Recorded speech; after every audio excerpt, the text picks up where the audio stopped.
You're listening to Short Inspirations from Ralph. Bitter or Better, Part 3. You know, one of the effects of holding on to bitterness is that it can colour everything around you so that it's very difficult to see the good in life or the blessings. It's like this root of bitterness that we talked about last time infiltrates many areas of our lives and shuts us down, so much so that we can no longer receive the love of other people easily. This was the case for Hannah, the person we're looking at from the Bible in 1 Samuel. Her depression and dilemma was so great that she could not even recognize evidences of the grace of God.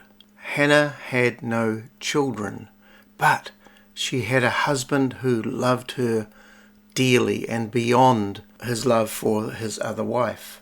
And in verse 8 of chapter 1, Elkanah, her husband, said to her, "Hannah, why do you weep? Why do you not eat? And why is your heart grieved? Am I not better to you than 10 sons?" So, as I said, at times we can feel so downcast and bitter that we're unable to sense the good gifts that God has given us, the evidences of His love and grace. But Hannah took 2 vital steps out of it, and these 2 things can apply to you and I today. First, she took her bitterness to God, and second, in prayer she began to reorder priorities. And this is what the scripture says. So Hannah arose. It's a good place to start. After they had finished eating and drinking in Shiloh. Now Eli the priest was sitting on the seat by the doorpost of the tabernacle of the Lord, or the church if you like. And she was in bitterness of soul and prayed to the Lord and wept in anguish. Then she made a vow and said, "O Lord of hosts, if you will indeed look on the affliction of your maidservant and remember me, and not forget your maidservant, but will give your maidservant a male child, then I will give him to the Lord all the days of his life, and no razor shall come upon his head." Something changed inside of Hannah.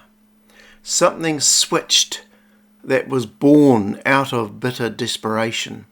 It's like this woman who couldn't have children fell on the mercy of God.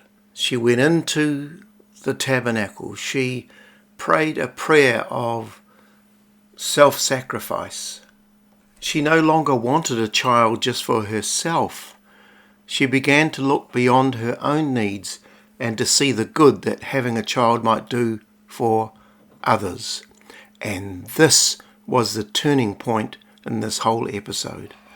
It's called dying to self to usher in God's greater purposes. A huge call on Hannah's part, but one that would have enormous ramifications. Bitter or better? Someone said God sometimes snuffs out our brightest candle that we may look up to His eternal stars.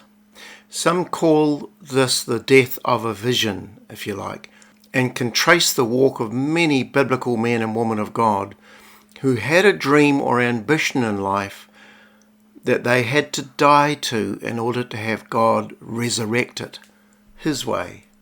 Abraham dreamed of his offspring and those that were far off being the number of the stars in the sky and sand on the seashore. But in old age, he still didn't have a son. The disciples dreamed of a king who would overthrow the Romans, but instead their king was crucified, but then resurrected in God's way.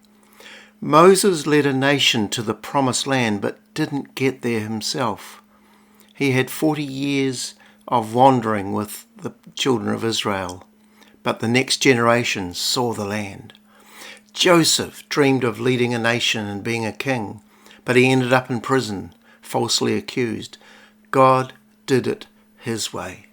And this is the beauty of taking your bitterness and your disappointments and your resentments to God and truly giving it up to Him, because He has plans for your life.